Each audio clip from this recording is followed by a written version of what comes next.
마가복음 1장 21절에서 28절까지 말씀을 교독하겠습니다. 신약성경 54페이지에 있습니다. 마가복음 1장 21절에서 28절 제가 먼저 봉독합니다. 이미 예수님께서는 제자들을 부르셨어요. 그리고 나서 일어나는 사건인데, 그들이 가버나움에 들어가니라. 예수님과 제자들이죠. 예수께서 곧 안식일에 회당에 들어가 가르치심에 무사람이 그의 교훈에 놀라니, 이는 그가 가르치는 것이 권위 있는 자와 같고 서기관들과 같지 아니함일러라. 마침 그들의 회당에 더러운 귀신 들린 사람이 있어 소리질러 이르되, 나사렛 예수여, 우리가 당신과 무슨 상관이 있나이까? 우리를 멸하러 왔나이까? 나는 당신이 누구인 줄 아노니 하나님의 거룩한 자니이다. 예수께서 꾸짖어 이르시되 잠잠하고 그 사람에게서 나오라 하시니, 더러운 귀신이 그 사람에게 경련을 일으키고 큰 소리를 지르며 나오는. 여기서 우리가 지금 갑자기 얘기를 해야 되겠다는 감동으로 말씀을 드리는데, 가끔가다 이제 어떤 우리 교회 등록교인도 아닌데 혹은 새가족인데 와가지고 막 복음에 대해서, 예수님에 대해서 막 칭찬하고 찬양하고 자랑하는 경우들이 종종 있어요. 열정적으로 그걸 가지고 교회를 칭찬하고 예수님을 자랑하고 예배가 좋다고 막 그러는데, 여러분들이 한 가지 기억해야 되는 것은, 그냥 단순하게 입술로 고백되어지고 처음 봤는데 막 말하는 그 말의 유창함으로 그 사람의 신앙이 좋다, 괜찮다라고 단정 짓지 마시길 바랍니다. 왜냐하면요, 오늘 이 귀신 들린 자가 분명히 얘기하잖아. 나는 당신이 누구인지 안다. 당신이 하나님의 거룩한 자다. 또 그 바울과 실라가 복음을 전하는데 귀신 들린 여자애 하나 쫓아다니면서 하나님 위대한 사도들입니다. 당신은 정말 하나님의 일꾼입니다. 막 친송했단 말이에요. 그러자 바울이 괴로워했고 결국은 쫓아냈어요. 오늘 예수님도 뭐래요? 조용히 하라잖아. 잠잠히 하라. 그러니까 여러분들, 귀신은요 당연히 하나님을 알죠. 영적인 존재니까 예수님을 알죠. 근데 하나님은요, 귀신 들린 자들의 찬양, 귀신의 찬양, 예수를 진짜 신앙 고백하지 않고 거짓 영에 휩싸여서 그냥 겉으로 하나님을 높이는 자들의 소리를 역겨워하신다는 것을 기억하시길 주님의 이름으로 부탁드려요. 그런 찬양, 그런 예배 기뻐하지 않고 그런 고백들 좋아하지 않습니다. 그래서 25절에 예수께서 꾸짖어 이르시되 잠잠하라. 네 찬양, 그들은 첫째로는 그들이 찬양해도 그들의 찬양은 찬양이 아닙니다. 그들이 신앙 고백해도 귀신 신앙 고백하잖아요. 그들의 신앙 고백이 신앙 고백이 아닙니다. 여러분 꼭 기억하시기를 바라요. 그러면서 맹목적으로 처음 보는 사람이 누가 접근해 왔는데 막 신앙적인 얘기라고 은혜를 나눌 때 그 사람을 경계하시길, 그리고 그 경계가 내 영혼과 교회를 세이프하게 지키는 가장 우선적 우리의 결정이어야 된다는 거예요. 그리고 나서 지켜보고 그들의 신앙을 우리가 여러 모양으로 점검하고 나서 수용해야 된다는 거죠.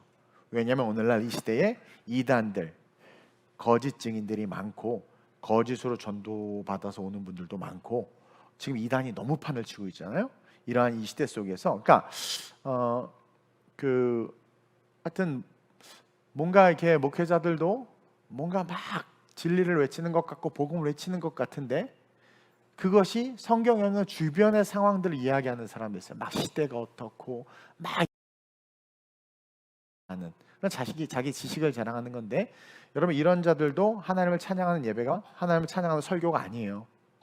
결국 다 무너지고 쓰러지게 되어 있습니다. 우리는 꼭 그걸 기억하셔야 됩니다. 아멘. 25절 내가 읽었죠. 예수께서 꾸짖어 이르시되 잠잠하고 그 사람에게서 나오라 하시니, 시작. 더러운 귀신이 그 사람에게 경련을 일으키고 큰 소리를 지으며 나오는지라. 다 놀라 서로 물어 이르되, 이는 어찌미냐? 권위 있는 새 교훈이로다. 더러운 귀신들에게 명한즉 순종하는도다 하더라. 예수의 소문이 곧 온 갈릴리 사방에 퍼지더라. 아멘. 오늘 이 본문을 가지고 권세를 회복하라 라는 제목으로 은혜를 좀 나누려고 합니다. 오랜만에 우리 옆 사람과 한번 인사합시다. 우리 부교육자들이 이걸 참 잘하더라고. 옆 사람 보고 40cm, 이게 이성은 1m, 동성도 1m. 이거 어떻게 해야 돼? 하여튼 친밀감의 범위 속에서 권세를 회복하라. 우리 아빠 얼굴 쳐다보기에 너 아들한테 얘기해야지. 그치? 40cm. 빨리 해봐요. 권세를 회복하라. 그렇지. 아유 이쁘네. 그냥 부자가 앞에 앉아서 예배드리니까. 저게 바람직한 모습이에요. 우리 하나님은요 사람을 창조하셨습니다. 그렇죠? 그리고 그 하나님을 알고 믿는 우리는 하나님의 사람이죠. 그렇죠? 하나님은요 창조주시고 온 우주와 만물의 주관자예요. 그리고 그 창조주, 온 우주와 만물의 주관자께서 인간을 만드시고 나서 그 인간에게 어떻게 하셨어요? 그 모든 것을 주관하고 이끌고 다스리게 하셨단 말이에요. 그러니까 인간 아담과 하와를 만든 첫 번째 목적은 하나님이 창조주시고 온 우주와 온 만물을 다스리는 분인데, 그분이 인간을 만드시고 이제는 네가 해라, 즉 다스림과 권세를 주셨어요. 그러니까 인간을 만든 목적이 여기 있는 거예요.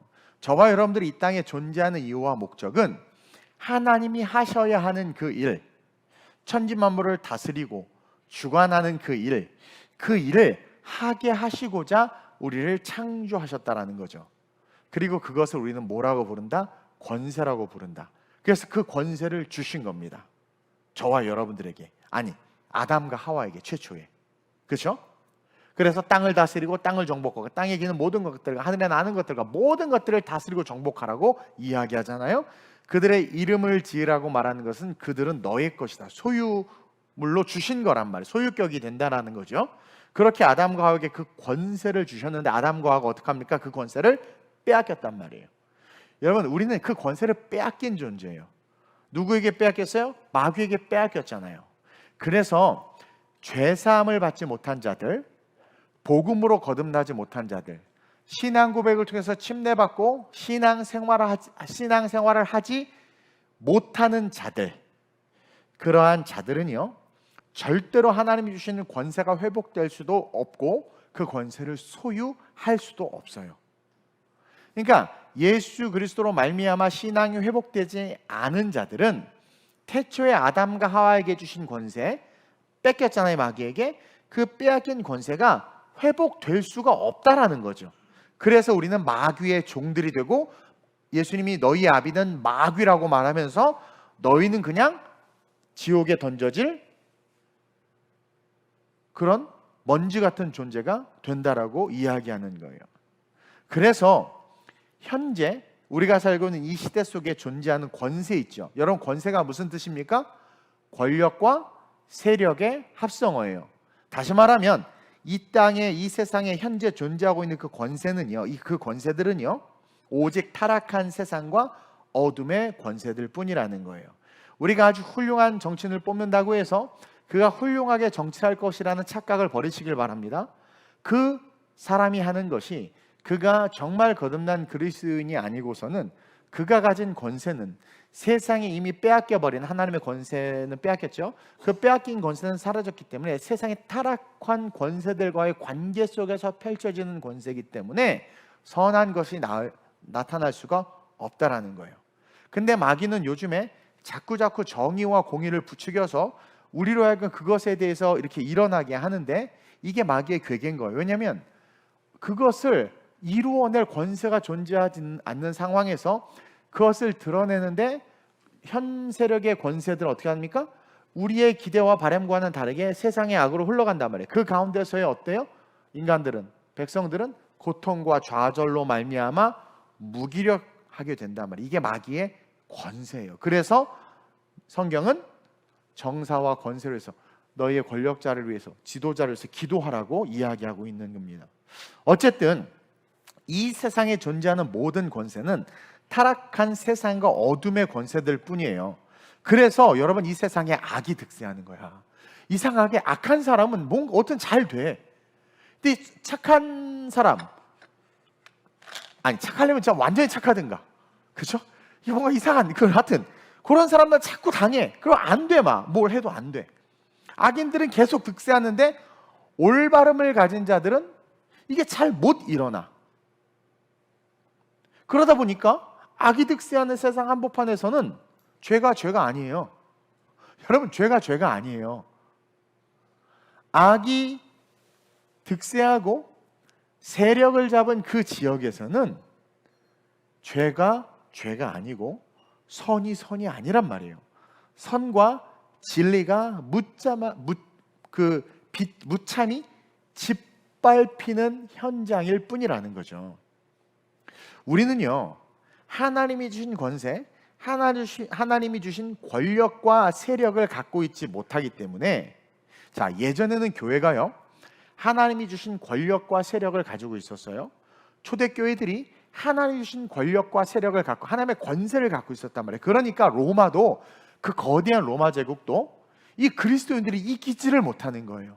왜냐하면 하나님의 권세는 창세 때 우리를 만든 그 오리지널 권세는 모든 걸 다스리고 정복해요. 그러니까 다시 말하면 세상에 존재하는 하나님의 권세는 가장 상위적 개념인데, 그 밑에 존재하는 모든 권세들은 하나님의 권세에 굴복당할 수밖에 없기 때문에, 그 거대한 로마가, 제가 얘기했잖아요, 2000년 전에 에어컨 시스템이 있었다니까. 그만큼 과학과 기술이 발달했고, 여러분 로마가 얼마나 어마어마한 나라였습니까? 근데 그 어마무지한 로마가 그리스도의 그 사랑이라는 것을 그냥 무너져 버린 거예요. 그러니까 그리스도인들을 이기지 못했단 말이에요. 근데 오늘날 계속해서 악이 득세하고 그 악의 세력들이 활개를 침에도 불구하고 그것들이 꺾이지 않고, 꺾을 수 없는 것은 이 컨텍스트 속에서 하나님 주신 권력과 권세를 갖고 있는 교회와 성도들이 없거나 아주 미미하기 때문이라는 거죠. 그러니까 교회가 하나님의 권력과 권세를 갖고 있을 때는요, 타 종교조차도, 권력조차도, 대통령조차도 교회와 교인들에 대해서 함부로 하지 못했습니다. 그건 교회와 교인이 아니라 교회가 가진 어서리티 때문에 그런 거란 말이에요. 근데 그것을 교회가 가해자에 갖다 바쳤죠. 그러니까 어떻게 됩니까? 그때부터 교회가 가진 하나님의 권세가 사라지니까 지나가던 국회의원도 교회를 욕하고 무시하고, 지나가던 믿지 않는 애들까지도 교회를 손가락질하는 이 지경이 돼버렸다라는 거예요. 저는 오늘 이 말씀을 통해서 여러분들이 잃어버린 그 권력, 권세, 그것이 회복되어졌으면 좋겠어요. 그래서 열방은 둘째치고라도 저는 여러분들이 살아가는 삶의 모든 바운더리 안에서 그 거룩한 권세가 살아나서 그 권세를 사용함으로 여러분들이 열방은 둘째치고라도, 대한민국 둘째치고라도, 경기도 둘째치고라도 여러분들의 삶의 바운더리에서만큼은 여러분들이 주관자, 주권자, 다스리는 자, 정복하는 자들이 됐으면 좋겠어요. 하다못해 허리 디스크도 내 몸이잖아요. 내 몸의 주관자, 주권자가 돼서 허리 디스크도 정복하고, 돌들도 정복하고, 암도 정복하고, 자녀 교육도 정복하고, 남편과 아내의 삶의 영역도 정복하고, 직장도 정복하는, 그래서 칼 들고 싸우라는 게 아니라 그것을 이겨내고 승리하는, 그리고 그 자기의 자존심, 연약함을 극복해서, 그렇죠? 기분 나쁘다고 교회 나가고 마음 상한다고 예수 팔아버리고 그런 초라한 신앙이 아니라, 정말 여러분 하나님의 권세와 주권을 가진 자들의 특징은요, 모든 것을 이겨내게 돼 있어요. 최소한 자기의 삶의 영역에서만큼은. 그래서 그러한 자들이 되길 소원하는 마음으로 말씀을 증거하길 원해요. 여러분, 우리가 살다 보면 인생에 원수가 없을 수 없어요. 어떤 분도 그러더라고. 일단 목사님, 부부가 원수입니다. 그래서 처음엔 사랑으로 살았다, 이제는 원수로 살고 있다고 그러고, 또 질병, 가난, 또 관계. 자, 어둠의 권세가 지배하는 세상에서 그 어둠이 주는 열매는 어둠일 수밖에 없거든요. 거기서 아무리 여러분 알죠? 막 잘 나가다가 뭔가 틀어지면 그 순간 서로 죽일 듯이 덤비는 게 세상이란 말입니다. 근데 예수님은, 기독교는 7번씩 70번이라도 용서하는 게 기독교거든요. 근데 그걸 못 해내고 있잖아요, 한국 교회와 저와 여러분들이. 그러니까 우리는 다 지금 세상의 권세에 굴복당하고 지배당하고 있는 거예요. 그러한 그 모든 영역으로부터 특별히 여러분들이 여러분, 예배와 내 감정은 별개예요. 감정이 나를 주관해서 예배의 영역에서 내가 주인이 되면 미안하지만 거듭난 그리스도인이 아니라는 거죠. 그런데 우리는 그 자기의 자아로부터도 구별되지 못할 뿐만 아니라 정복하지도 못하고 있다는 거죠. 빼앗겨 버린 거예요. 그래서 하나님은 그 거룩한 권세를 우리에게 다시 주시고 싶어 하시는데, 또 아담과 하와처럼 주면, 막 예를 들어서 우리 소지섬이 기도를 많이 하고 우리 금요 워십팀이 너무 은혜 충만해서, 야, 얘네들에게 내가 내 권세를 다시 창세기 1장에서 줬던 1장 28절에서 줬던 권세 다시 줘야죠. 확 주잖아요. 다 뺏겨요. 다 뺏겨. 아내 이름이 뭐였더라? 재은이한테 뺏겨버리고요. 뭐 하여튼 여기 뭐 다 뺏겨. 다 뺏겨. 그러니까 사람에게 그걸 주면 뺏겨요. 그래서 불완전한 인간에게 창세기 1장 28절의 권세를 주시는 것이 아니라 다시는 그 권세를 마귀와 세상에 뺏기지 않도록 하나님은요, 그 권세를 예수님에게 주신 거예요. 그래서 그 예수님을 이 땅에 보내셨고 십자가를 완성하게 하신 다음에, 자, 그 예수님을 소유한 자들, 예수님이 안에 있는 자들에게는 그 권세가 나타나게 하셨단 말이에요. 우리는 마태복음 28장 18절을 그냥 중연불하듯이 외우면서 지나가 버리는데, 이 말씀을 잘 읽어봐야 돼요. 한번 읽어볼까요? 시작.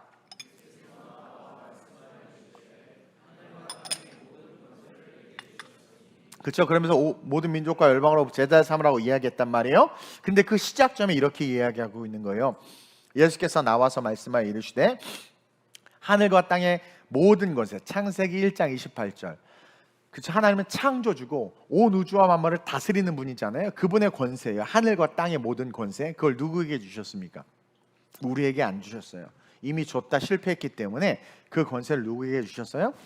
오늘 28장 18절에 화자, 말하는 자인 예수에게 주신 거란 말입니다. 그래서 그 예수는 그 권세를 가지고 있어요. 그리고 사복음서는 예수님이 땅을 다스리고 하늘을 정복하며 온 우주 만물을 주관할 수 있는 권세를 가진 자임을 사복음서는 계속해서 보여주고 있는 거예요. 귀신에게 선포하니까 귀신이 떠나가, 손 마른 자 앉은 뱅이 일으켜 눈을 뜨게 해. 여러분, 이걸 통해서 뭘 보냐면 저분이 누구시기에, 그러니까 저분에게는 창조주의 권세가 살아있는 거예요. 근데 그걸 마귀가 빼앗으려고 했죠. 40일 금식하시고 광야에서 나오실 때. 근데 마귀에게 빼앗겼어요? 안 뺏겼어요? 예수님은 안 뺏겼단 말입니다. 그렇죠? 세 번의 완전한 시험에서도 완전하게 승리하셨어. 아담과 하와는 뱀의 시험 한 방에 넘어졌지만 예수님은 안 넘어졌어요. 그러니까 그 예수님은 그 권세를 가지고 계신 분인 거예요. 이제는 마귀에게 이겼기 때문에 누구도 그 권세를 뺏을 수 없는 하나님의 권세 그 자체라는 것이고, 3년의 공생애 동안 그걸 보여준 것이고, 그분이 마지막 승천하시면서 이제 신앙 고백한 우리에게 말하는 거예요. 하늘과 땅의 모든 걸 하나님이 내게 주셨다. 그러면 너희는 모든 민족으로 제자를 삼아라. 다시 말하면 예수를 소유한 우리에게 하나님의 권세가 드러나는 거죠. 모든 민족을 제자로 삼으라는 것은 땅을 다스리라는 말씀과 동의어예요. 창세기 1장 28절. 땅을 정복하라는 말과 동의어란 말이에요. 그러니까 예수를 소유한 자들의 삶에는 뭐가 나타날 수밖에 없다? 그 예수에게 주신 더 이상 빼앗길 수 없는 완전한 하나님의 권세, 그 권세가 그 예수를 통해서 우리 안에 살아날 수 있다, 이거라는 거죠. 그래서 우리는 누가 뭐라고 해도 오직 예수, 오직 복음, 오직 말씀으로 거듭나고 무장하며 일어나야 돼요. 어떤 분은 그래요. 교회 와서 위로받기를 원하는데, 그래서 목사님이 상담학적으로 설교를 하고 또 이렇게 막 따뜻한 말을 해주기를 원해요. 여러분들 그렇게 잠깐 위로받고 세상을 살면 또 위로받을 일이 안 생겨요? 생겨요? 생겨요. 그리고 그 지나간 것에 집중하는 것이고, 계속 그렇게 하다 보면 어떻게 돼요? 과거의 쳇바퀴 속에서의 신앙생활밖에 안 돼요. 제가 성경을 가만히 연구해 봤더니 예수님이 위로한 적이 없어. 막 울고 막 그러는데 누가 손 만졌냐 막 막 아파서 괴로운데, 많이 아팠지, 혈류병년이나 12년이나 고생했구나, 아이고 너 그래도 피가 계속 잘 어떻게 공급이 됐나 보다, 막 그러면서, 이게 아니라 누구냐? 누가 내 몸 만졌어 이씨, 막 이러셔. 그러더니 가라 막 그러고. 여러분들이 뭘 깨달아야 되냐면, 주님은요, 제가 그래서 상담을 공부하고, 알죠? 초창기 때 제가 막 상담하고, 우리 교회 상담 파일도 있어요. 막 체크하고 시간 정해서 하고 막, 그러다 내가 죽을 것 같아. 걔네들이 살수록 내가 죽을 것 같아. 그리고 어느 정도 12단계 해가지고 살려놨어. 근데 오늘 또 완전히 망가져서 오는 거야. AS가 안 돼. 이게 안 돼. 근데 깨달은 거예요. 철야 때 은혜 받으니까 10년 아니 1년 동안 수고한 게 헛돼. 그냥 한 방에 해결이 되는 거예요. 그래서 내가 다 때려쳤다니까요. 성령이 임하면, 하나님의 권세가 임하면 해결이 되는 거야. 그래서 여러분 제발 세상의 말에 속지 마세요. 교회에서 예배를 통해서 우리가 붙잡아야 되는 것은 우리에게 주신 하나님의 말씀이고, 그 말씀을 우리가 온전히 소유하면 이미 그 앞으로 벌어질 모든 시험과 위기와 우울과 아픔을 이겨낼 수 있는 권세, 이것이 살아나는 겁니다. 그래서 여러분 사실은 위로보다 막 은혜 이야 하고 나가면 조금 더 길잖아, 유통기간이. 그렇죠? 은혜 받고 막 이러고 울다가 갑자기 기다려 누구야? 막 이러면 또 마음 확 상해버린단 말이에요. 그래서 우리는요, 누가 뭐라고 그래도 예배 나올 때 교회당에서 오직 예수, 오직 복음, 오직 말씀으로 거듭나고 무장해야 된다. 그것을 위해서 나는 일어나야 된다. 여러분 그것을 기억하시길 바랍니다. 그럴 때 창세기 때 주신 그 퓨어, 발음도 안 나와. 퓨어. 나 왜 이러지? 갑자기 발음이 왜 이렇게 안 나오지?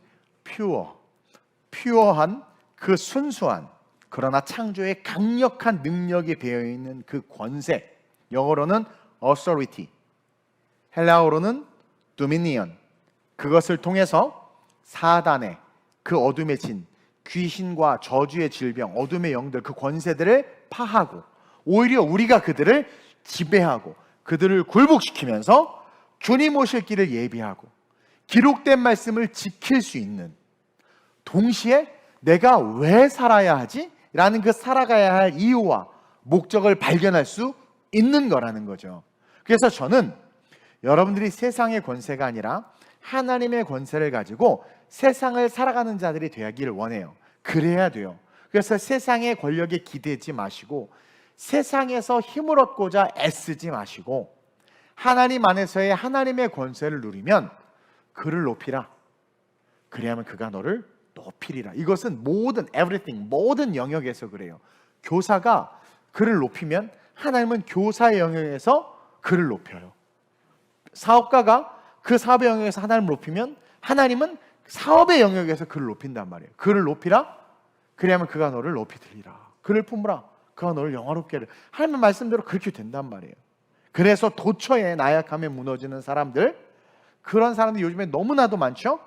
그러한 이때의 거룩한 권세를 가지고 첫째로는 교회를 빌드업하고, 둘째로는 교회 확장인 하나님의 나라를 빌드업하고, 그렇게 세워갈 때 그 교회와 하나님의 나라 안에 사는 내 가족, 내 식구, 내 자식 새끼들 어떻게 돼? 당연히 자연스럽게 내추럴 블레싱 잘하는 거예요. 그러니까 여러분들 그걸 기억해야 돼요. 내가 내 가정을 지키기 위한 신앙이라면 그 안에 함몰돼 버려요. 왜냐하면 가정을 지켰지만 그 가정을 지켜줄 교회가 없고 그 교회를 품을 하나님의 나라가 없으면 그 가정은 무너지는 거야. 그래서 먼저 그의 나라와 그의 의를 구하라고 한 거예요. 즉 몸된 교회를 빌드업하고 하나님의 나라를 빌드업하면, 몸된 교회를 세우고 하나님의 나라를 세우는 그 사람의 가정이 어디 있어? 몸된 교회와 하나님의 나라 안에 있기 때문에 자연스럽게 강해지는 거예요. 자연스럽게. 그러한 용사들이 됐으면 좋겠고, 그 거룩한 권세가 성경에서 수많은 스토리를 통해서 보여주고 있죠. 그 거룩한 권세가 또 예수님이 보여주셨던 그 권세의 모습들이 사도들의 그 당당했던, 세상에서 당당했던 그 모습들이 여러분들의 모습 속에 드러남으로 말미암아 세상이 그걸 좀 봤으면 좋겠다라는 거죠. 그러기 위해서 첫째로 시작.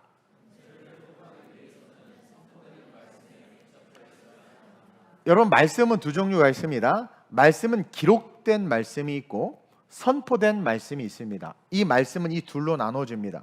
기록된 말씀은 우리가 잘 아는 이 성경입니다. The Bible. 이거는요, 믿지 않는 사람들도 교본 본 것 같더니 표지가 너무 예쁜 가죽책이 있어서 딱 열어봤더니 뭐야, 성경이네? 그리고 성경 읽으려고 하니까 눈이 갑자기 안 보여. 너는 죄인이니까 못 읽어라. 그래요? 아니, 다 읽어. 이슬람 교도들도 이거 사서 보면 돼. 사서 보면 돼. 기록된 말씀, 이 성경은요, 죄송해요, 개나 소나 다 읽을 수 있어. 아니, 글자만 읽을 줄 알면 다 읽을 줄 알지. 무슨 말인지 아세요? 하나님의 말씀이지만 단순히 기록되어 있는 책이라는 거예요. 책이라는 거예요. 언제든 펴서 볼 수 있어요. 근데요, 펴서 본다고 이 말씀이 가진 본질적인 권세, 능력이 내 것이 되거나 나타나진 않아. 알잖아요. 여러분들 성경을 펴서 읽으면 어떻게 돼요? 그냥 자. 여기서 얘기가 자는 영이 있나 무슨? 여기 엄청난 권세와 능력과 기적이 있잖아요. 근데 들으면 읽으면 자고 읽으면 눈 아파 막. 아무 힘이 없어. 그냥 하얀 건 종이, 검은 건 글씨야. 이것을 우리는 기록된 말씀이라고 말합니다. 근데 하나님은 이 기록된 말씀인 성경만 주신 것이 아니라 당신의 종을 세우셨다라는 거예요. 그리고 교회를 세우셨다라는 거예요. 그리고 그 기록된 말씀이 선포된 말씀으로 나타나기를 원하셨어요. 가끔가다 자기의가 충만한 사람들이요, 이제 주의 종들도 실수할 때가 있잖아요. 뭐 상처 줄 수도 있고, 그래서 기분이 나쁘다 이거죠. 그래가지고 막 욕을 하고 저주하고 판단하는 게 오늘날 특징이에요. 오늘날 요즘 MZ세대들뿐만 요즘 세대의 특징이 있죠. 근데 우리가 잘 알듯이 모세가 이스라엘 백성들을 출애굽시키는 그 여정 속에서 구스 여인에게 홀딱 반해가지고 그 여인을 아내로 취했단 말이에요. 아프리카 여인. 그러자 그 누이가 미리암이 열받은 거예요. 도덕적 의지요. 열받은 거예요. 그래서 너 어떻게 그럴 수 있냐고 정죄했어요. 그때 하나님은 모세 편을 드셨습니까? 미리암 편을 드셨습니까? 미리암이 맞아요, 틀려요? 맞아. 미리암 말이 맞아, 틀리지 않아. 그렇죠? 근데 그 미리암 편을 드셨어요? 모세 편을 드셨어요? 이것을 가지고 목회자들은 무조건 목사들을 섬겨야 되고 두려워해야 되고 막 그래야 된다고 하는데 그거 아니에요. 모세의 행위 때문이 아니에요. 모세의 입에 넣어준 선포된 말씀 때문에 그런 거예요. 그리고 그것이 정의하는 것은 원죄에 대해서 우리에게 보여주는 거예요. 우리는 오리지널 신, 누구나 원죄가 있지만 그 원죄에 포커스를 두면 안 된다라는 거예요. 뭐에 포커스를 두는 거예요? 우리를 살리고자 하는 그리스도의 사랑에 포커스를 둬야 된다라는 거죠. 근데도 오늘날 자의에 가득 찬 사람들이 자기 감정 때문에, 기분 때문에 교회를 쉽게 버려버리고 교회 예배도 안 나오고 목사님 욕하고 떠나버리고, 이러한 모든 것들은 뭡니까? 선포된 말씀을 단 한 번도 들어보지 못했고 그것에 붙잡혀 보지 못했고 그것에 순종해 보지 못했기 때문일 수 있다는 거예요. 즉 기록된 말씀에만 머물잖아요. 율법 선생이 됩니다. 바리새인이 돼요. 그래서 바리새인들이 예수의 그 선포된 복음을 단 한 번도 경험하지 못했기 때문에 계속 기록된 말씀을 가지고 정죄하는 거예요. 저러면 안 돼, 저러면 안 돼, 저러면 안 돼, 저러면 안 돼. 하나님의 퍼포즈, 목적이 선포되어지고 있고 그 목적을 붙잡고 의지해야 되는데 그것은 전혀 바라보지 못하는 거죠. 그래서 하나님 독사의 자식들이라고 욕하면서 그들을 정죄했잖아요. 오늘날 많은 사람들이 기록된 성경만을 읽고 그 성경 속에서 그냥 세상을 살아. 근데 권세는 어떨 때 나타나느냐? 이 성경을 선포할 수 있는 주의 종을 세우시고 그 종이 헛짓하지 않도록 하나님은 핏값으로 교회를 세우셔서 세운 교회 안에 그리스도의 핏값 안에, 다시 말하면 내가 그리스도의 복음 외에는 증언하지 않기로 결단한 바울처럼 핏값으로 세운 교회 안에, 예수 그리스도의 그 보혈 안에, 그리스도 안에서 기록된 말씀이 그리스도를 향하여 선포되어질 때, 그것이 선포된 말씀이거든요. 그럴 때 그 말씀은 권세와 능력으로 우리에게 부어진다라는 거죠. 그래서 하나님은요, 그 선포된 말씀이 나타나길 원하셔서 세운 게 교회와 주의 종이고, 그리고 우리는 기록된 말씀을 토대로 선포된 말씀에 붙잡혀야 되는 존재가 성도라는 거예요. 그러니까 성도는 기록된 말씀이 아니라 기록된 말씀을 토대로 하나님이 세운 핏값 세운 교회 안에 세운 주의 종을 통해서 선포되어지는 말씀을 붙잡을 때 그 인생을 향한 하나님의 계획이 들려지고 그 삶을 향한 하나님의 인도하심을 깨닫게 되고, 기록된 말씀으로는 보지 못해요. 근데 그것을 토대로 선포되어지는 말씀을 아멘할 때 내 안에 성령의 역사가 나타나는 거라는 거예요. 이게 오순절 사건이었단 말입니다. 그리고 설교가 바로 이거예요. 설교란 이게 설교인 거예요. 그리고 이 설교의 확장이 선교고, 그리고 그 선교는 뭡니까? 성령의 필드인 거예요. 필드. 그래서 오늘 본문 22절에 보면 유대인들이 예수의 가르침이, 여러분, 예수의 가르침이, 그분의 설교가, 다른 말로 하면 그분의 설교가 서기관들과 다르다고 했어요. 예수님도 이사의 책을 가져다가 읽고 했단 말이에요. 기록된 말씀은 동일한데 선포된 말씀이 서기관과 달랐던 거야. 뭐가 달랐을까요? 자, 똑같이 두루마리 성경을 가져다가 읽고 강론을 합니다. 근데 서기관들이 강론하는 것과 예수가 강론하는 게 달라. 그걸 발견해. 뭐가 다를까? 21절, 22절에 숨겨 있죠. 한번 읽어볼까요? 시작. 그들이 가버나움에 들어가니라. 예수께서 곧 안식일에 회당에 들어가 가르치심에, 오늘날로 따지면 교회에 들어가서 가르치시는 건데, 늘 회당은 늘 말씀의 가르침이 있는 곳이었습니다. 자, 무사람이 그의 교훈에 논란이, 같이 읽으세요. 이는 그가 가르치는 것이 권위 있는 자와 같고 서기관들과 같지 아니함일러라. 포인트가 어디에 있습니까? 권위에 있는 거야. 권위라는 개념을 단 한 번도 느끼지 못한 채 회당에, 오늘날 따지면 예배당에 앉아서 설교를 들은 거죠. 권위. 근데 이들이 어느 날과 다를 바 없이 앉아서 말씀을 듣는데, 오늘은 새로운 서기관이 왔나 보다 하고 얘기를 듣는데 보니까 뭐가 달라. 근데 그 다름을 어떻게 기록하고 있어요? 권위 있는 자 같다. 저 사람이 뭔가 권위가 있는 것 같다. 그러니까 어렴풋이 복음이 이제 드러나고 있는 거예요. 왜? 모든 권세를 내게 주셨다고 예수님 말했죠. 그 권세 있는 자가 설교를 하니까 사람들이 권위 있는 자 같다. 그 안에 복음이 살짝 비춰지고 있는 거야. 그래서 그 비춰진 복음을 붙잡은 애들이 12제자고 그 붙잡은 애들이 120 문도란 말이에요. 근데 그것을 보고 아리까리하면서 판단하고 선악과를 먹은 정죄의식을 가지고 정죄했던 자들이 서기관과 바리새인이었던 거죠. 그들도 어렴풋이 드러나는 권세 있는 자, 권세가 있는 사람, 하나님의 사람이잖아요. 이게 얼핏 느껴지는데도 불구하고 이성의 기준을 가지고 판단만 한 거죠. 그래서 이 말씀의 포인트는 권위라는 거예요. authority. 여러분, 마태복음 28장 18절에서 아까도 이야기했듯이 예수님은 하나님이 자신에게 하늘과 땅의 권세를 다 주셨다고 했어요. 즉 그분은 기록된 말씀을 가지고 하나님께서 주신 권세를 가지고 선포했던 거야. 기록된 말씀이 있는데 그 기록된 말씀을 하나님 주신 권세를 가지고 선포하니까 사람들이 권세 있는 자 같이 느껴진 거죠. 오늘날 이 땅의 모든 주의 종들과 강단이 이러한 강단과 주의 종들이 되어야 될 줄로 믿습니다. 따라서 성령 충만한 목사가 너무 중요하고 그 입에서 선포되는 설교가 권세를 받은 것임을 성도들은 기억해야 돼요. 그러니 세상에서 제일 힘든 일이 목사야, 목사.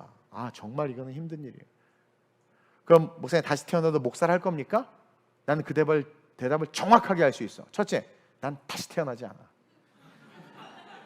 그래서 이건 한 번밖에 못하기 때문에 이왕 하기로 한 거 끝까지 가려고. 제발 윤회 사상에서 벗어나길. 만약에 제발 기대서 마귀가 들어오는 틈을 만들지 마세요. 자꾸 나 실족해. 다시 못 태어나는 거 알거든. 그러니까 그거 자꾸 상처받게 하지 말고 그냥 쭉 가면 되는 거예요. 네. 여러분, 오늘 본문에서도 그들이 그 권위를 느꼈던 것처럼 전에 듣던 말씀과 다르다는 것을 깨달은 거라는 거죠. 그들이. 즉 인간의 권세의 설교와 하나님의 권세의 설교가 다름을 인식한 거예요. 그래서 여러분들은 저를 위해서 기도해야 돼요. 주의 종을 위해서 기도해야 돼요. 근데 그때 그 권세의 말씀이 선포될 때 23절에 이런 단어가 나와. 너무 좋아. 따라합시다. 마침. 우리 윤지한 선생 어디가 있어요? 마침이 뭐야 영어로? 피니시야?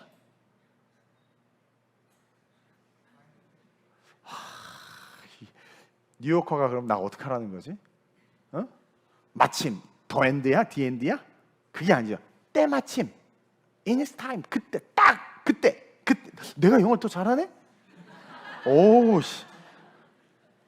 보세요. 마침이라는 단어에 집중해야 되는데, 마침 늘 있던 자가, 이 마침이라는 것은 그때 어떤 귀신들 얘가 쏙 들어온 게 아니야. 그때 딱 이게 아니야. 이 마침 걔가 그 예배 드리러 온 게 아니라 이 마침은 늘 있던 자가 그날만 없는 게 아니라, 관점이 달라요. 마침 그놈이 그때도 있었던 거야. 그러니까 여러분, 여기서 우리 뭘 깨닫습니까? 예배를 절대 빠지면 안 된다. 그렇죠? 이게 너무 중요한 거야. 지난주 철회 때 엄청 은혜 받았을 때 그 얘기를 듣고 또 꼭 내가 철회 안 나면 이렇게 은혜가 있더라. 그래서 내가 속으로 계속 나오지 마세요, 우리 은혜 받게, 이런 말을 하고 싶었지만 참았다라는 거죠. 그건 뭐야? 착각하고 있는 거야. 내가 나오면, 내가 꼭 안 나오면 은혜가 있더라가 아니라, 은혜는 늘 있는데 마침 그 사람이 빠진 거야. 이건 인간적인 개념이고, 은혜가 늘 있는데 마침 그 사람이 거기 그때 동일하게 있었던 거예요. 즉 긍정의 의미의 마침이에요. 그래서 늘 있던 자가 마침 그때 예수님이 설교할 때도 그때도 마침 있었어. 그리고 어떻게 돼요? 26절에 시작. 더러운 귀신이 그 사람에게 경련을 일으키고 큰 소리를 지으며 나오는지라. 27절도 연이어서 볼까요? 다 놀라 서로 물어 이르되 이는 어찌미냐? 권위 있는 새 교훈이로다. 자, 이게 같은 의미예요. 권세 있는 자 같았는데, 힘이 했는데, 뭔가 권세가 있는 자 같았는데 귀신이 떠나가는 것을 보니까 권위가 드러난 거죠. 우와, 새 교훈이로다. 저분의 말씀은 전과 다른, 그러니까 다시 말하면 기록된 말씀이 그들에게 선포된 말씀으로 체험이 되는 거예요. 새 교훈이로다. 그냥 책에만 있던 내용이 아니라 실제 나타나는 현상이 되어버리니까 새 교훈이로다. 그러면서 더러운 귀신들에게 명한즉 순종하는도다. 기록된 말씀은 책이 아니라 뭐다? 능력이로다.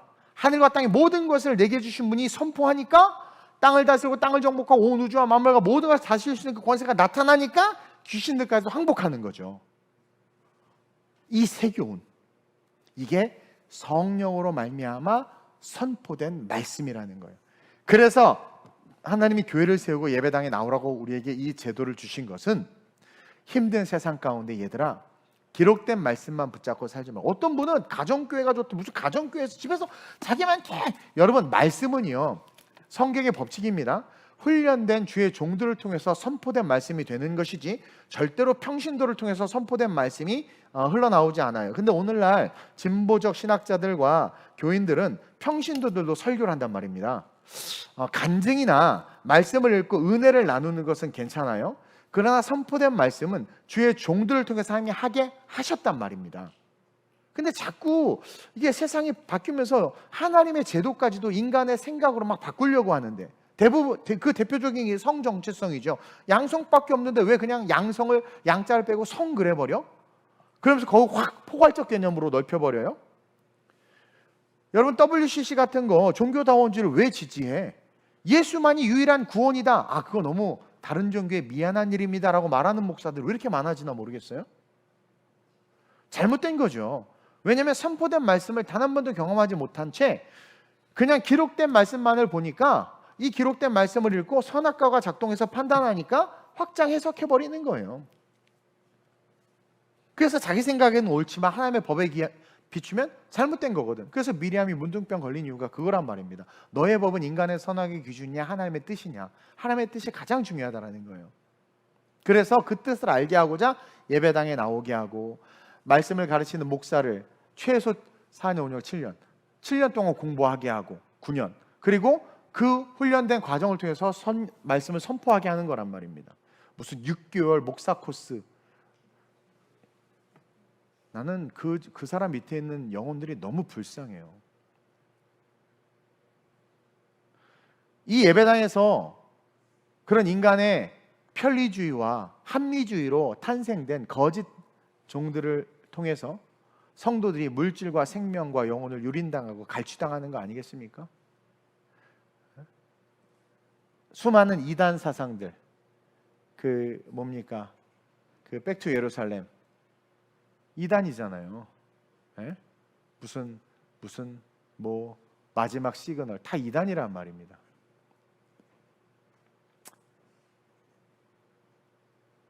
그래서 하나님께서 주신 피값 사용 교회 안에서 기록된 말씀을 토대로 훈련된 주의 종을 통해서 선포된 말씀이 나올 때, 그 말씀은 여러분들이 권세를 받을 수 있는 축복이 되는 거예요. 우리는 그 말씀을 사모해야 돼요. 근데 그럴 때 마침 문제 있는 자가 병든 자가, 귀신 들린 자 거기 있었더니 회복이 일어나는 거야. 우리 교회 지난 철야 때, 지지난주 계속해서 철야 때 막 고침받았다고 이야기를 많이 하더라고요. 뭐 내가 특별하게 한 것도 없어요. 근데 하나님께서 마침 거기서 있는 거죠. 그러니까 고침 받는 거란 말이에요. 또 고침 못 받아서 실족할 필요 없어요. 다 때가 있는 거니까. 그리고 고침 받게 사모하면 되는 거니까. 그래서 우리는 첫째로 선포되는 말씀을 통해서 제발 회복받고 고침받으려고 해야지, 경험과 뭘 했다라는 행위와 무슨 열심으로 고침받고 회복받으려고 해서는 안 된다라는 거예요. 따라합시다. 선포된 말씀을 통해 고침받고 회복돼야 된다. 그래서 예배가 제일 중요한 거예요. 근데 요즘에 모던한 교회들은요, 찬양 시간이 더 길고 설교 시간이 짧아. 이거 뭔가 잘못돼도 한참 잘못됐어. 그러니까 선포된 말씀은 줄이고 즐기는 이모셔널한 찬양의 시간을 많게 함으로 말미암아 힐송처럼 오염된 찬양 인도자들이 찬양 인도를 하다 보니까 어떻게 돼요? 다 오염돼 버리는 거지. 똥물을 붓는 거죠, 갖다가.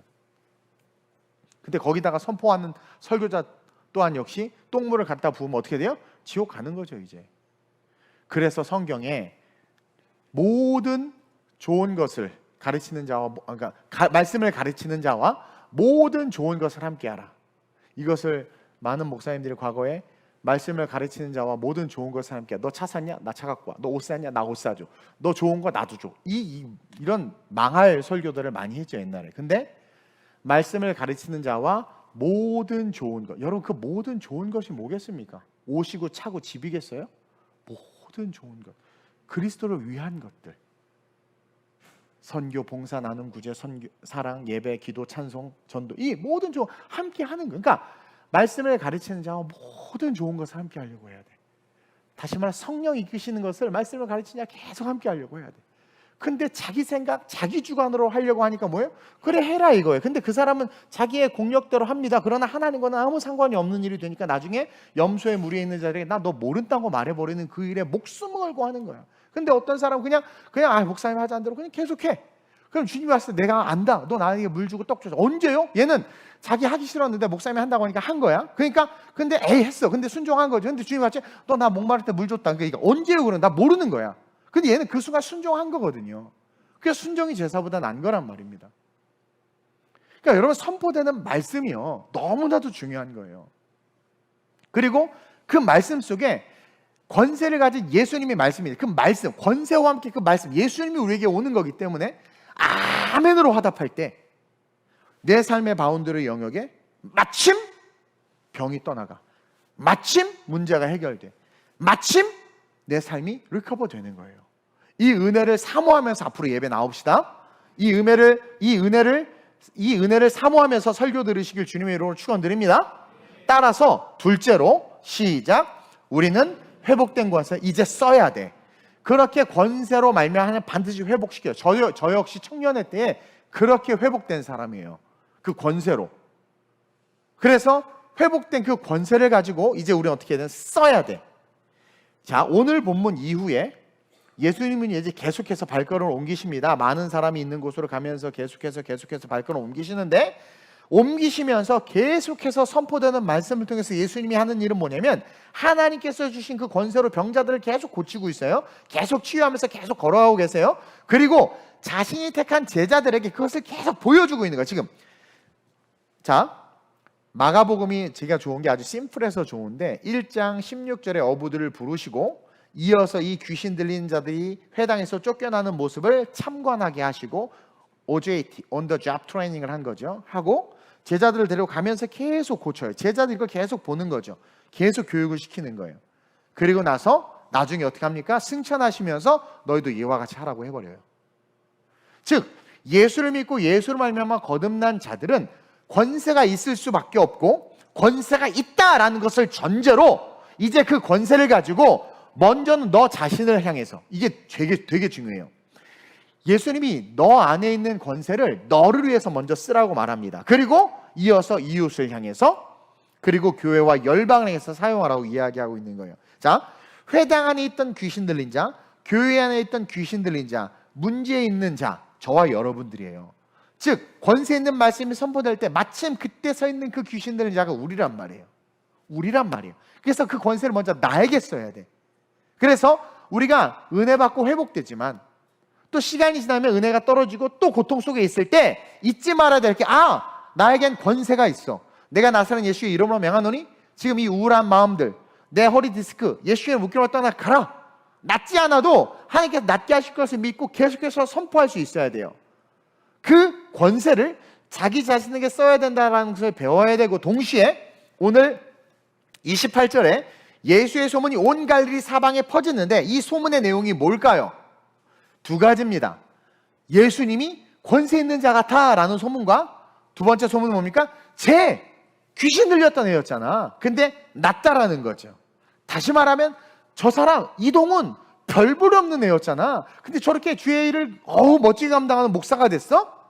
그 소문, 우리의 삶의 자리에서 그 권세를 나 자신에게 씀으로 말미암아 내 삶의 예수의 권세의 나타남이 온 동백에, 온 지역에 퍼지도록 해야 돼요. 다시 말하면 저와 여러분 역시 선포된 말씀을 소유하는 자리에서 어떻게 돼요? 전파하는 자리로 나아갈 수 있어야 된다. 그러면 제가 설교하란 말입니까? 아니, 선포된 말씀을 소유함으로 여러분들이 선포된 말씀을 선포하라고 해서 내가 전하라고 그랬죠. 이것은 다른 말로 말하면 첫째로 병든 자에서 기도해 주는 자가 돼야 돼요. 예수님이 권세를 가장 도드라지게 나타낸 부분들이 병든 자였거든요. 그럼 여러분들도 병든 자를 위해서 기도해 주는 자들이 돼야 된다는 거예요. 자녀의 미래를 위해서 기도해 주는 자. 그러니까 여러분들 권세를 어디다 써? 근데 맨날 권세만 받으면, 은혜 받으면 성공하게 해주세요, 돈 주게 해주세요, 로또 되게 해주세요 하니까 마귀가 달려오는 거란 말입니다. 그 받은 권세를 예수님이 계속해서 이어서 또 병든 자를 고치시죠. 그 귀신 들린 자 고친 이후로부터 29에 계속 병든 자 고치시잖아요. 그것처럼 병든 자들을 위해서 기도해주고, 여러분들의 자녀의 미래를 위해서 기도해주고, 왜 제자들의 미래를 준비한 것처럼 교회를 위해서, 하나님의 나라와 사역을 위해서 기도해야 된다는 거예요. 그럴 때 그 권세와 여러분들이 하나 되는 삶이 되는 거예요. 선포된 말씀으로 아멘으로 받아서 그 권세가 내 안에 있으므로 그 권세를 나에게 써서 내가 회복되지만, 동시에 그 권세를 전할 때 내 안에 계신 예수께서 나를 통로로 삼아 나를 통해서 당신의 일을 행하시는, 그러니까 그 일을 행한다는 건 그건 뭐냐면, 역으로 보면 내가 그리스도의 장성한 분량에 이르는 거예요. 자, 그리스도의 장성한 분량에 이르는 게 뭘까요? 예수님처럼 뭐 키가 자라가는 거예요? 그리스도의 장성한 분량에, 신앙의 연수가 높아지는 거야? 그리스도의 장성한 분량에 이르는 건, 처음에는 그냥 나만 생각하던 애가 빵을 나눠주네? 그리스도가 먹을 거 줬잖아요? 사람들을 고치시는 거죠? 선교하는 거야. 물질을 팔아 다 사도들의 발 앞에 내놓는 거야. 순교하는 거야. 그러니까 그리스도의 장성한 분량에 이른다는 것을 많은 사람들은 제자 훈련하고 성경 공부하고 뭐 새가족 교육 마치고 뭐하고 이걸로 알아. 예배를 빠지지 않고 예배를 참석하는 게 장성한 분량에 이르는 줄 알아. 예배를 계속 참석해서 너무 열심히 참석하니까 목사의 대적자가 되던데? 한국교회 보니까. 그리스도의 장성한 분량에 이르는 게 뭡니까? 그리스도가 하신 사역처럼 나 역시 내 삶에 그 사역들이 있어지는 거예요. 아니 11조도 못하는데 어떻게 그리스도의 장성한 분량에 이르고, 절경금도 못하고, 선교 하나 못하고, 항공료 비싸다고 못 가고, 몸 아프다고 못 가고, 이번 여름 휴가 가고 싶어서 뭐하고. 그러니까 그리스도의 장성한 분량에 이르기를 원한다고 기도하는데, 그 장성한 분량이 뭐냔 말이에요. 이게 예배를 열심히 드리는 연수로 하는데, 착각하지 마세요. 그 연수 아닙니다. 즉 선포된 말씀이 내게로 부어지고 그 말씀과 하나 되어 그 말씀을 내가 전하는 자가 되는 것, 그것이 그리스도의 장성한 분량에 이르는 거예요. 병든 자를 위해서 기도해주고, 나를 해한 자를 용서해주고, 억울한 일을 당하지만 대적하지 아니하며 하나님의 나라와 의를 위해서 전도하고 헌신하게, 그게 장성한 분량에 이르는 것이고, 그 삶이 곧 뭐예요? 그리스도를 전하는 자가 되는 거란 말이에요. 전하는 자. 즉 하나님의 권세가 나타나는 자로 일어나는 거예요. 그래서 회복된 아담과 하와로 살아갈 수 있게 된다라는 거죠. 그래서 저는 여러분들에게 마지막으로 부탁하며 도전드리고 싶은 건, 시작, 권세로 말미암아 소망으로 인생을 사는 자들이 되어야 합니다. 요즘에 드라마가 너무 우리의 현실과 괴리를 두고 우리를 이상 속에, 환상 속에 사로잡게 만들어버린단 말입니다. 그래서 미디어에 노출된 아이들이 세상을 살아갈 힘이 없고 세상을 보니까 소망이 없다고 그래요. 이놈 저놈 다 뽑아봤지만 다 똑같은 놈이더라, 이런 결론을 가지고 모든 것을 포기하는 시대가 이 시대예요. 이때 우리가 먼저 권세를 가졌기 때문에 살아가는 삶이 소망이 있는 삶으로 살아가고, 그것이 확산되어져서 세상 사람들이 올바른 소망을 갖도록 해야 된다는 거예요. 여러분, 권세로 말미암아 소망으로 인생을 사는 자들, 첫 번째가 어떤 소망이어야 될까? 저는요, 항상 천년왕국과 천국에 대한 소망을 가지고 있어요. 근데 제가 잘못된 종말론을 전하는 자들처럼 천년왕국과 천국 소망을 이야기하면서 여러분들의 물질을 교회에다 갖다 바쳐라, 그리고 그날이 얼마 안 남았으니까 뭐 금을 사드리고 지금 준비해야 된다, 이런 말 합니까 제가? 그건 잘못된 종말론이거든요. 천년왕국과 천국 소망이 있으니까 내 것도 네게 되는 거고, 소유가 아니라 뭐예요? 베품의 삶이 되는 거고, 움켜쥐는 것이 아니라 뭐예요? 펼쳐나가는 삶이 되는 거란 말이에요.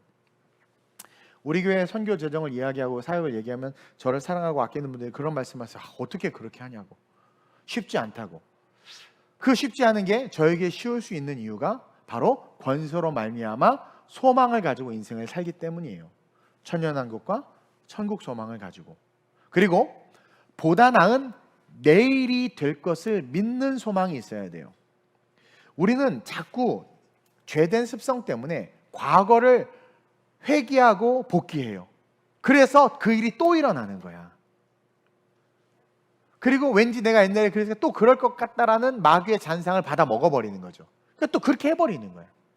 그래서 예수님이 이전 것을 지나갔다고 그렇게 얘기하신 건데, 새 부대에 새 포도주를 넣으라고 그러는데, 오늘날 많은 그리스도인들이 어떤 문제가 있냐면 헌 부대야. 근데 은혜 받았어. 은혜 받았다는 건 그 부대 안에 있는 걸 다 쏟아내버린 거예요. 그러고 나서 그 부대도 바뀌어야 되는데 거기에 은혜를 담으니까 터져버려. 은혜를 너무 크게 받아가지고 전 재산 헌금했다가 부대가 안 바뀐 상태에서 제정신이 들어오니까 어떻게 돼? 으악! 터져버리는 거예요. 새 옷에다 헌 옷을 기는 거야. 새 옷이 막 찢어졌는데 헌 옷에서 아까우니까, 이만큼이 아까우니까 이렇게 했어. 또 헌 옷에다 새 옷을 갖다 기는. 나중에 어떻게 서로 잡아서 찢어진다고 그러잖아.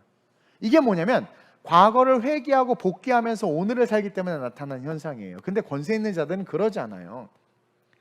가늠하다 잡힌 여인에게 너를 정죄하던 자가 어디 있느냐? 아무도 없어. 이제 예수 혼자 했어. 예수 충분히 정죄할 수 있었어. 근데 뭐라고 하면 나도 너를 정죄하지 아니할 테니 다시 죄짓지 말고 가라. 이건 뭐냐면 예수님은 그 여자의 과거를 잊으신 거야. 없는 거야.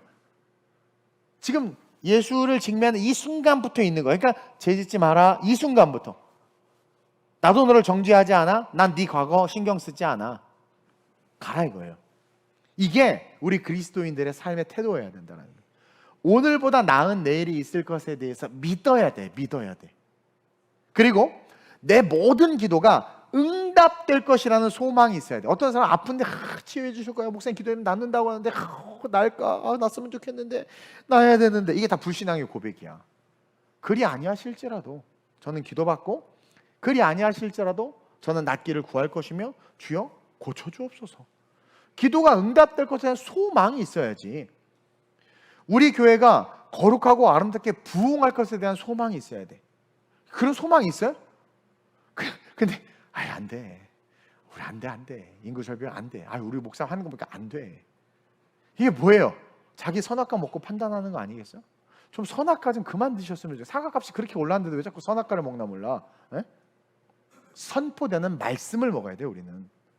그래서 내가 섬기는 교회에 하나님의 선포된 말씀을 가진 내가 있기 때문에 거룩하고 아름답게 부흥할 거야. 그 소망이 있어야 돼요.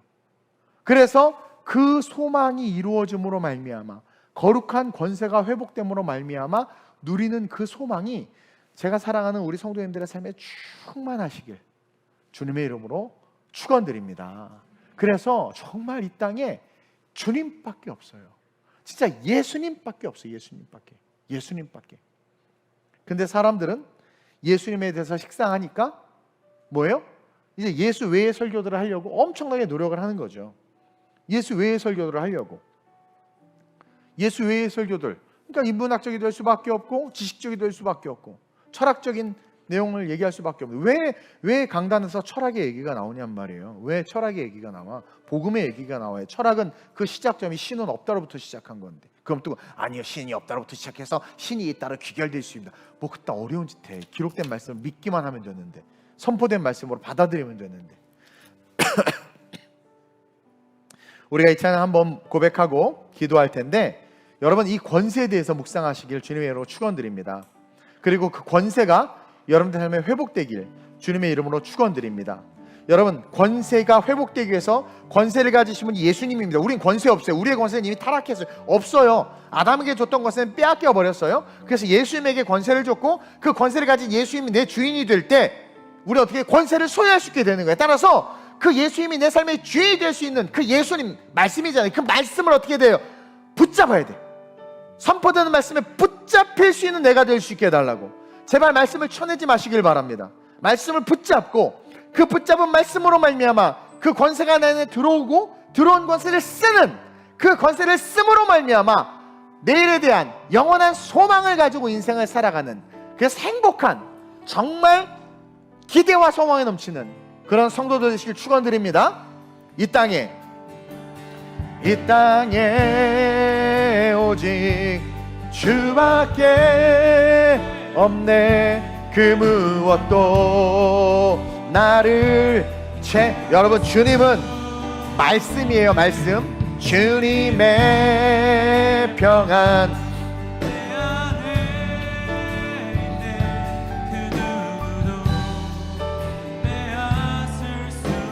한 번 더 이 땅에 오직 주밖에 없네. 그 무엇도 나를 채울 수 없네. 주님의 평안 내 안에 있네. 그 누구도 빼앗을 수 없네. 세상은 변해가고 소망은 힘을 잃어도 변함없이 붙드시는 선포된 말씀. 폭풍이 몰려와도 두려움 물러가네. 우리를 위해 싸우시는 그 이 세상 어디에서, 이 세상 어디에서 평안을 찾을 수 있나. 목숨까지 내어주신 그 십자가의 사랑, 우리가 바라왔고 꿈꾸 소망으로 사는 거예요. 소망. 그 한없는 주님만 의지하겠다고 결단하는 자들 일어나서 찬양합시다. 이 땅에 오직 주밖에 없네. 그 무엇도 나를 채울 수 없네. 평안 내 안에 있네. 그 누구도. 우리 한 번 더. 이 땅에 오직 주님밖에 없습니다. 이 땅에 오직 주밖에 없네. 그 무엇도 나를 채울 수 없네. 주님의 평안 내 안에 있네. 그 무엇도. 주 약속 안에서 내 영혼 평안해. 할렐루야. 주 약속 안에서 내 영혼 평안해. 내 뜻보다 크신 하나님의 계획이 있습니다. 하나님의 계획이 있습니다. 그 계획을 알게 해달라고, 선포되는 말씀을 깨닫게 해달라고 기도합시다. 주 안에서 내 영혼 쫄지 맙시다. 주 약속 안에서 내 영혼 평안해. 내 뜻보다 크신 주님의 계획 나 신뢰해. 두려움 다 내려놓고 주님만 의지해. 주 안에서 내 영혼. 우리 이 시간 기도하는데 첫 번째 기도 제목은 주님, 내가 하나님의 권세를 회복하길 원합니다. 그것은 내 힘으로 될 수 없음을 배웠습니다. 권세가 있으신 분은 예수님입니다. 예수님을 온전히 소유하는 것이 하나님의 권세를 갖는 것임을 깨달았습니다. 그 예수님을 소유하기 위해선 기록된 말씀에 머무는 것이 아니라 선포된 말씀을 붙잡아야 합니다. 마침 오늘 내가 이 예배당에 있었습니다. 마침 그 선포된 말씀이 예수의 말씀을 떼있던 그가 귀신이 떠나가고 자유함을 누렸던 것처럼 오늘 이 밤 내가 마침 이 말씀과 함께 권세가 회복되게 하여 주옵소서. 예수를 소유하게 하여 주옵소서. 매 예배 때마다 선포되는 말씀을 붙잡게 하여 주옵소서. 인간의 선악과 내려놓게 하여 주옵소서. 선포된 말씀에 붙잡혀서 예수의 이름으로 일어나 선포된 말씀을 전하는 자가 되게 해달라고, 나를 통하여 내 삶이 천국 소망, 내일에 대한 소망으로 세상에 소망을 주는 자가 될 수 있게 해달라고 이 시간 간절하게 주를 세 번 부르고 합심으로 전심으로 기도합니다. 주여, 주여, 주여.